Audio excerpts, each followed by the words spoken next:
வானதி பேசுகிறது பயங்கரமாக கொடுமையாக இருக்குது அப்படின்னு நினைக்கிறவங்க கமெண்ட்ஸில் கருத்தை சொல்லிடுங்க. ஆனால் ஆமாம் ஃப்ரெண்ட்ஸ், என்னம்மா பேசுகிறாங்க, சொந்த மருமக மாதிரி போகிறாளே அப்படின்னு சொல்கிறாங்களே வானதி. இதே ஒரு நல்ல பொண்ணாக இருந்தா, ச்சே கல்யாணம் பண்ணி வீட்டுக்கு ஒரிஜினலாக வர்ற மருமக கூட இப்படி பண்ண மாட்டா, உங்கள் அண்ணி நிலா ரொம்ப நல்லவங்களா இருக்காங்கல்ல அப்படி சொல்லியிருப்பாங்க. ஆனால் இந்த வானதி கேவலமாக பேசுகிறாங்க வீட்டுக்கு வர்றதுக்கு முன்னாடியே. அப்புறம் எப்படி கல்யாணம் பண்ணுவாங்க? அதுலேயும் பாண்டி விட்டேத்தியாக இருக்காரு. அப்படிப்பட்ட மனுஷனை லவ் பண்ணுற வானதி எப்படி நடந்துக்கணும்? உண்மையிலே எனக்கு இரிட்டேட்டிங்காக இருக்குது. யாரெல்லாம் தேவையில்லாத ஆணி இந்த வானதி, இந்த ஐயனார் துணைக்கு அப்படி நினைக்கிறவங்க கமெண்ட்ஸில் கருத்தை சொல்லிடுங்க ஃப்ரெண்ட்ஸ். அன்பான உறவுகளுக்கு வணக்கங்க. சோழனை கூட்டிக்கிட்டு நிலா போகிறாங்க. போயிட்டு ஒரு நல்ல வக்கீலாக போய் பார்க்குறாங்க. ஏன்னா அந்த வக்கீல ஊருக்கு போயிடுறாங்க இல்லையா, அதனால வேறு வக்கீலை பார்க்குறாங்க. போய் பார்த்துட்டு பேசுகிறாங்க. என்ன பண்ணலாம் ஏது பண்ணலான்னு விவரத்தை கேட்குறாங்க. ஏம்மா ஒரு பத்திரம் எழுதி வச்சா அதை பத்திரமா வச்சுக்க கூடாதா? அதுக்கு பேரே பத்திரம்னு ஏன் வந்துச்சு அப்படிங்கிறாங்க. சோழனை கூட்டிக்கிட்டு நிலா வக்கீலை போய் பார்க்க போகிறாங்க. பார்த்து எல்லா விவரத்தையும் சொல்கிறாங்க. வக்கீல் என்ன பண்ணுறாங்க, ஏம்மா எவ்வளோ இதாக சொல்லியிருக்காங்க, உயிர் எழுதியிருக்காங்கன்னு சொல்கிறீங்க, அப்படி இருக்கிற அதை பத்திரமா வச்சுக்க கூடாதா? பத்திரங்கிறது பத்திரமா இருக்கணுங்க, அந்த பேருக்கே பத்திரம்னு வந்திருக்கு. என்னப்பா? சோழன் பார்க்குறாங்க. ஐயோ எப்படிங்க பத்திரம்னு அப்படி தான் அடுக்குமொழியில் பேசுகிறீங்க? நிலா முறைக்கிறாங்க சோழனை பார்த்து. உங்களுக்கு எந்த நேரத்தில் எப்படி பேசணும்னு தெரியாதா? ஐயோ சாரி நிலா அப்படிங்கிறாங்க. இன்னும் எத்தனை நாளைக்கு ஹோட்டல்லே இருக்கலாமா? அப்படிலாம் இல்லை. ஐயோ உங்களை அப்படின்னு சொல்லிட்டு, மேடம் இப்போ இதுக்கு என்ன பண்ணலான்னா கண்டிப்பாக உயில் கொடுத்துருக்காங்கன்னு சொல்கிறீங்க. அந்த வீட்டுக்குள்ள தாங்க இருக்கணும், நீங்கள் தேடி பார்க்கணும். ஐயோ எங்களுக்கு தெரியாமல் போச்சு. இப்போ எந்தெந்த இடத்துல தேடலாம்? பரணி இருக்குது, அங்கே மூட்டை முடிச்செல்லாம் கிடக்கும், அதெல்லாம் அவுத்து பார்ப்போம் அப்படிங்கிறாரு சோழன். எப்படி போகிறது? வீட்டுக்குள்ளே தான் நடந்துதா? ஹலோ என்ன சோழா, ஓட்டை உடைக்க முடியாதுல்ல, ஓட்டை பிரிச்சுக்கிட்டா இறங்க முடியும், அங்கே தான் சீல் வச்சுருக்காங்களே அப்படிங்கிற வக்கீல் பார்க்குறாங்க. இருங்க அப்பா, என்னப்பா இப்படி அடிச்சுக்கிறீங்க? இல்லை மேடம், இப்போ நாங்கள் எல்லோரும் தெருவுக்கு வந்து ஹோட்டலில் இருக்கிறோம் அப்படிங்கிறாங்க. அடுத்து யோசிக்கிறாங்க. கண்டிப்பாக போய் அந்த வீட்டில் தான் இருக்கும், தேடி பாருங்க அப்படிங்கிறாங்க. சரின்னு சொல்லிட்டு நாங்கள் எப்படியாவது ஒரு நல்ல செய்தியை சொல்கிறோம் அப்படின்னு. ஏன்னா வேறு வழியே இல்லையான்னு கேட்குறாங்க. வேறு வழியே இல்லை. ஏன்னா 3 பேருக்குமே அந்த வீட்டில் உரிமை இருக்குங்கள, ஒருத்தவங்க மட்டும் இருக்க முடியாதுங்க. எல்லாமே சும்மா சொல்லியிருக்காங்க. 5 வயசில் அண்ணன் தம்பி, 10 வயசில் பங்காளின்ட்டு. இல்லை மேடம் பகையாளின்னு சொல்லணும் அப்படிங்கிறாங்க. உங்களை மாதிரி ஆள் இருந்தால் அப்படித்தான் அப்படின்னு சோழனை அடிக்காத குறையாக இழுத்துட்டு போகிறாங்க. நான் என்னங்க பண்ணேன் அப்படின்னு சொல்ல, ஆமாம் அடிக்கடி ஆவுன்னா அடிக்க போகிறீங்க, பாண்டி அடிக்கிறீங்க, ஏன் அண்ணாவே அடிக்க போகிறீங்க? ஏங்க நான் என்னங்க பண்ணேன்? நீங்கள் சும்மா என்னை திட்டிகிட்டே இருக்கீங்க. சரி வாங்க. சரிங்க இப்போ எங்கே போகிறது? வாங்க ஒரு டீயை குடிச்சிட்டு நல்லா ஒரு மூடை சூடாக்கிட்டு அதுக்கப்புறம் ஹலோ என்ன? இல்லை நீங்கள் மூடை சூடாக்கிட்டுனா ஒரு பிரெயினை வந்து ஃப்ரெஷ்ஷாக்கி சுறுசுறுப்பாக்கி மூளை யூஸ் பண்ணணும், அதுக்கப்புறம் தான் யோசனை வரும் அப்படிங்கிறாங்க நிலா. சரி வாங்க அப்படின்னு குடிக்கிறாங்களா. குடிச்சிக்கிட்டே இருக்கிறாங்க. ஐடியா வந்துருச்சு. என்ன ஐடியா அப்படின்னு சோழன் கேட்க, உங்ககிட்டலாம் சொல்ல முடியாது அப்படின்னு டக்குன்னு கார்த்தியாவுக்கு கால் பண்ணுறாங்க. கார்த்தியா என்ன பண்ணுறாங்க, ஃபோன் அடிச்சுட்டு, நிலா என்னம்மா அப்படின்னு கேட்க, ஒன்றும் இல்லை வீட்டில் இப்படி பிரச்சனை நடக்குது அப்படின்னு சொல்ல, ஆமாம் சொன்னாங்க, நான் இப்போ கிளம்பிக்கிட்டு தான் இருக்கேன் வீட்டுக்கு அப்படின்னு சொல்ல, வீட்டுக்கு வர்றது இருக்கட்டும்ப்பா, அந்த பத்திரம் எங்கேயாவது இருக்கணும். பத்திரம் எங்கே இருக்குன்னு தெரியாது. ஏன்னா வீட்டில் அம்மா அப்பா எல்லாரும் பெரியம்மா மாமா எல்லாருமே பேசுவாங்க தான். பத்திரம் எங்கே இருக்குன்னு தான் தெரியல நிலா. ஏன்னா அம்மா மாமாலாம் பேசுவாங்க. அந்த பத்திரம் மட்டும் நம்ம கைக்கு வந்துட்டா எப்படியாவது அதை அந்த வீட்டை விட்டு விரட்டிடலாம் நடேச மாமாவை அப்படின்னு சொல்லியிருக்காங்க. நான் கேள்விப்பட்டிருக்கேன். ஆனால் நான் இருக்கையில் அதிகமாக பேச மாட்டாங்க, என்னை விரட்டி விட்டு தான் பேசுவாங்க. அப்படி இருந்து நான் ஒட்டு கேட்டிருக்கேன். ஆனால் பத்திரம் நம்ம வீட்டில் இல்லைக்கா. இல்லைம்மா நிலா, நீங்கள் என்ன பண்ணுறீங்க? அங்கேயே போய் தேடுங்க, நடேச மாமா வீட்டிலே போய் தேடுங்க. மாடியில் பரணி இருக்குது, பழைய ஜாமான்லாம் போட்டு வச்சுருப்பாங்க, அதில் போய் தேடுங்களேன் அப்படிங்கிறாங்க. அதாவது பரணியில், மாடி இல்லைங்க, பரணியில் மேலே போய் பாருங்கள் அப்படிங்கிறாங்க. ரொம்ப தேங்க்ஸ்மா அப்படின்னு ஃபோனில் பிடிங்கிக்கிட்டு வேகமாக சொல்கிறாரு நம்ம தலைவர். நீ எப்போ பாரு இப்படி விளையாடுத்தனமா இரு, அப்போல்லாம் ஒன்றும் இல்லை, நீங்கள் ஃபோனை வைங்க அப்படின்ட்டு வைக்கிறாரு. சரி நிலா இப்போ கிளம்புங்க. எங்கே போகிறோம்? நம்ம வீட்டுக்கு தான். போனால் அங்கே போய் சீலை உடைச்சா என்ன ஆகும் தெரியுமா? அட வாங்க மேடம் அப்படின்னு சொல்லி கூப்பிட்டு போகிறாரு. ஐயோ வேணாங்க, உங்கள் அத்தை மாமா பார்த்தா அதெல்லாம் பார்க்காத மாதிரி போய்க்கலாம் அப்படின்னு அவங்களுக்கு தெரியாமல் காரை ரொம்ப தூரத்தில் நிப்பாட்டிட்டு பதுங்கி போகிறாங்க. 2 பேரும் அப்படியே பதுங்கி, இப்போ எப்படி உடைக்கிறது? கதை உடைக்கிறதுன்னு யார் சொன்னா? பின்ன சீலெல்லாம் நம்ம உடைக்கல, பின்னாடி போகிறோம் அப்படின்னு பின்னாடி போகிறாங்க. போயிட்டு பார்த்தா அந்த ஜன்னல் கம்பியை லைட்டாக அப்படி இப்படிங்கிறாரு. என்னாச்சு? இருங்க மேடம் அப்படின்னு சொல்லிட்டு அந்த ஜன்னலே கொஞ்சம் உயரமாக இருக்குது, ஒரு கல் எடுத்து போடுறாரு. அப்படியே உயரமாக இருக்கிறது அப்படியே அந்த ஜன்னலை பிடுங்கிறாரு.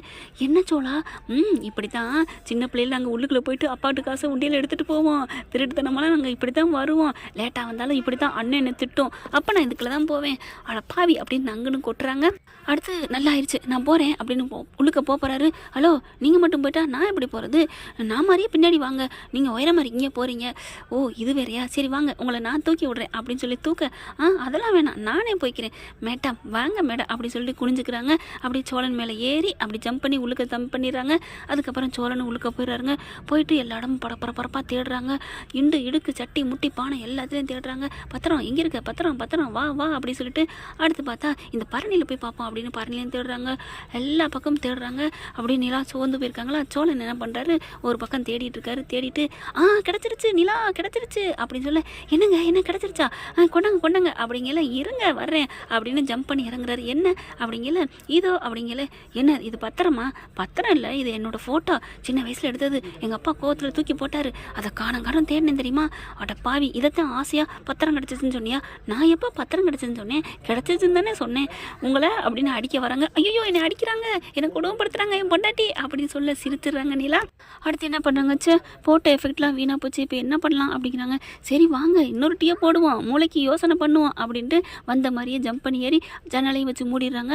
நல்லா தான் கேடியாக இருக்கிறீங்க, ஏங்க கேடியாக இருந்து நான் அடுத்த உள்ளம் கொள்ளையடிக்கலைங்க, சரி சரி வாங்க வாங்க அப்படின்னு சொல்லிட்டு போயில சிரிக்கிறாங்களா. என்னங்க சிரிக்கிறீங்க? ஒன்றும் இல்லையே, நான் எங்கள் வீட்டில் சொந்த வீட்டில் திருடுறது என்ன கொள்ளையா என்ன? ஆமாம் சொந்த வீட்டில் திருடுனாலும் திருடு தான், அப்போ அதுக்கு என்ன பண்ணலாம்? கம்ப்ளைண்ட் கொடுத்தா உள்ளார போட வேண்டியதான், ஜெயிலுக்கு போக வேண்டியதான் அப்படின்னு நிலா சொல்கிறாங்க. ஓ அப்போ உங்களையும் கம்ப்ளைண்ட் கொடுத்து நீங்களும் ஜெயிலுக்கு போவீங்களா என்ன? நான் ஏன் போனேன்? ஆமாம் உங்கள் வீட்டிலேருந்து வரையில ஆட்டையை போட்டு வந்தீங்களே ஆதார் அது இதுன்னு, அது அது என்னோட ஆதார், அப்படிலாம் முடியாதுமா, உங்கள் வீட்டிலேருந்து திருடிட்டு தானே வந்தீங்க. ஐயோ சோளா வாங்க அப்படின்னு சொல்லிட்டு வந்துடுறாங்க. போயிட்டு மசாலா டீயை வாங்கி அடிச்சுட்டு யோசனை பண்ணிகிட்டே இருக்காங்க. இந்த நேரத்தில் ஒன்று அடித்தா சூப்பராக ஐடியா வரும் அப்படின்னு சொல்ல, என்னது ஒன்றா அடித்தாவா? ஓ ஒன்றா அடித்தாவா அப்படின்னு நிலா சொல்ல, ஏங்க நான் ஒன்று சொன்னேங்க நீங்கள் வேறு அப்படி சொல்லிட்டு அடிக்கிறாங்க. அப்படியே டீ அடிச்சுட்டு என்ன பண்ணலாம் ஏது பண்ணலாம் அப்படிங்கிற ஒரு யோசனை வருது, போட்டு குழப்பிக்கிறாங்க. பாருங்கள் நல்லா யோசனை பண்ணுங்க அப்படிங்கிற சோழன் என்ன பண்ணுறாரு, அந்த பத்திரம் பல்லவன் பிறக்கிற வரைக்கும் இருந்ததா அப்பா சொல்லியிருக்காரு, அவன் பிறந்ததுக்கு அப்புறம் கூட இருந்தா சொல்லியிருக்காரு, அதுக்கப்புறம் தாங்க காணோம் அப்படிங்கிறாங்க. என்னது பல்லவன் பிறந்தது?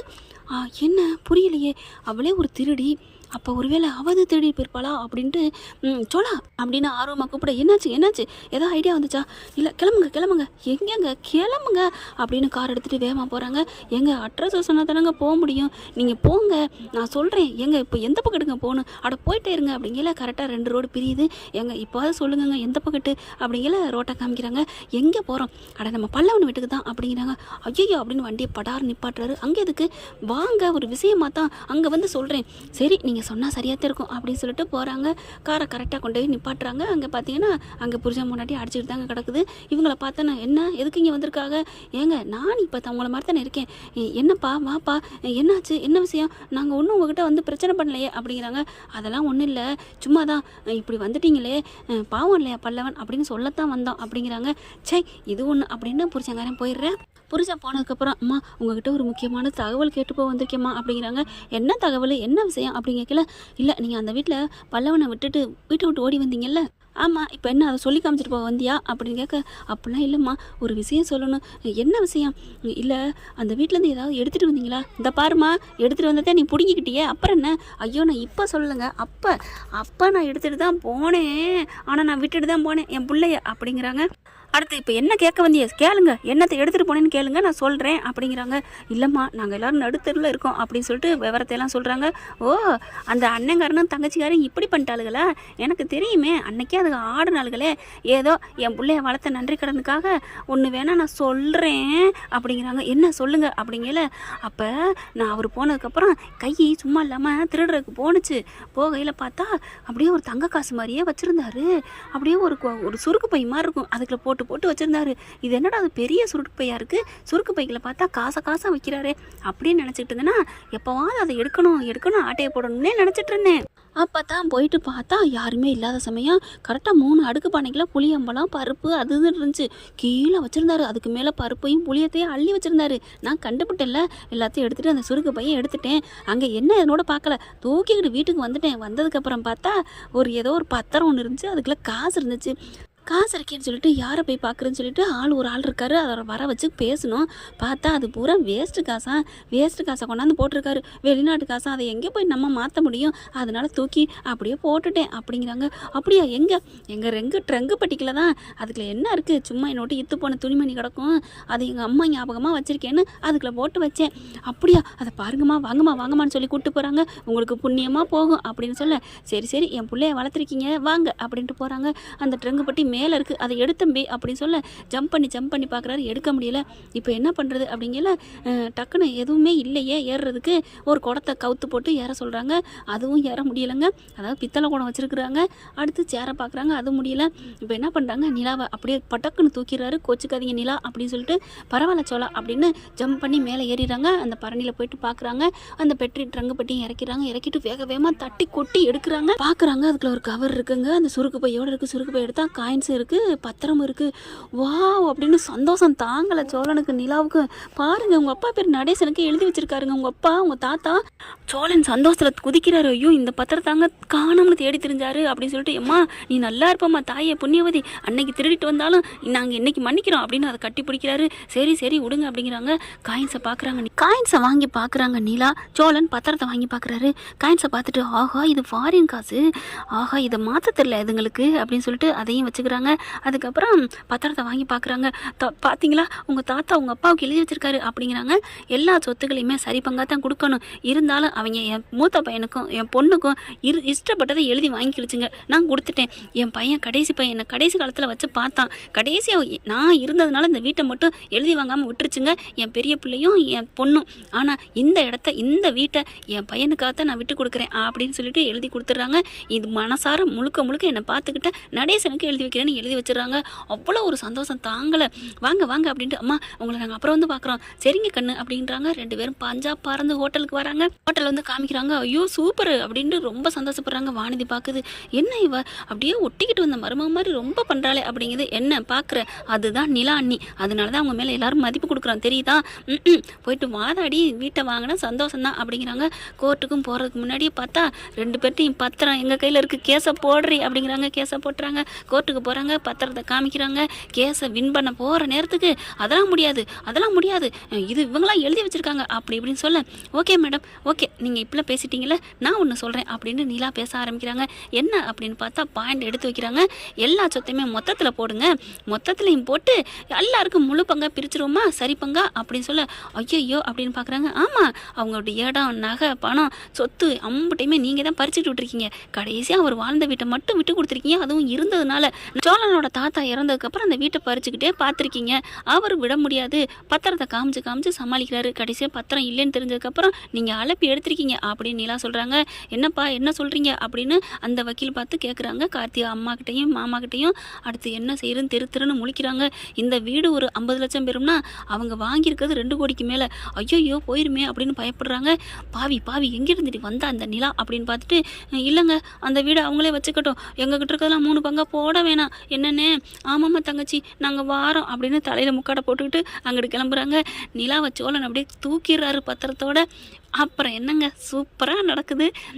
இதுக்கு மேலே என்ன சொல்கிறது, இப்படிலாம் போனால் இந்த கதைக்கு நல்ல மாற்றம் வரும். நல்லபடியாக போயிட்டு வீட்டுக்கும் போய் ஓப்பன் பண்ணி சூப்பராக இருக்கா. என்னங்க இந்த மாதிரி நடந்தால் நல்லா தானே இருக்கும், பார்க்கலாம் என்ன நடக்க போகுதுன்னு. ஆனால் ஆக மொத்தத்தில் எல்லோரும் ஹாப்பியாக இருங்க. பாண்டியன் வானதிட்டு போயிட்டு, எப்படி எங்கள் அண்ணிடி அப்படிங்கிறாங்க. வானதி அப்படின்னு பார்க்குது. ஓகே ஃப்ரெண்ட், பார்க்கலாம், இப்படி பண்ணால் நல்லா தானே இருக்கும். தேங்க்யூ. இந்த வீடியோ உங்களுக்கு பிடிச்சிருந்தா தயவு செய்து லைக் பண்ணுங்க. இன்னும் அப்டேட்ஸ்க்காக சேனலை சப்ஸ்கிரைப் பண்ண மறக்காதீங்க. நம்ம கிட்ட இருக்க எல்லா சேனல்ஸோட லேட்டஸ்ட் வீடியோ அப்டேட்ஸ்க்காக மேல ரைட் சைடுல காட்டுற லிங்கை கிளிக் பண்ணி வாட்ஸ்அப் குரூப்ல ஜாயின் பண்ணுங்க. உங்களிடம் விடைபெறுவது நான் உங்கள் மெஹர்.